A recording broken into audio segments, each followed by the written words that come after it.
Face à la propagation du variant Omicron, la France limite les rassemblements à 2000 personnes en intérieur et 5000 en extérieur.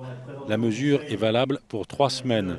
Pendant cette période, consommer debout dans les cafés est interdit et le télétravail redevient obligatoire au moins 3 jours par semaine partout où il est possible.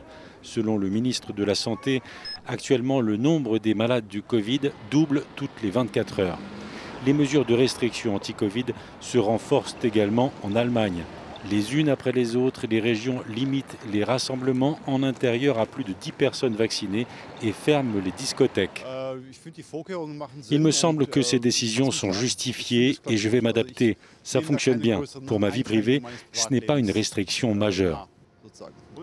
Les règles sont très différentes. Ça serait bien si c'était harmonisé pour toute l'Allemagne.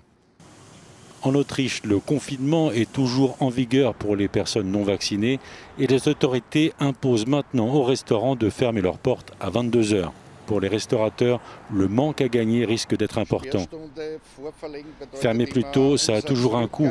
Ça devient de plus en plus dur. Quant à l'Angleterre, Boris Johnson a décidé de ne pas imposer de nouvelles mesures de restriction anti-Covid avant la fin de l'année.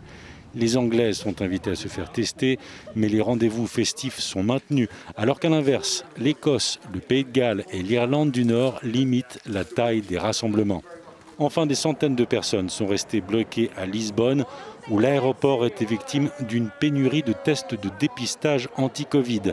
Faute de tests, impossible d'embarquer, les voyageurs ont été obligés de modifier leurs billets.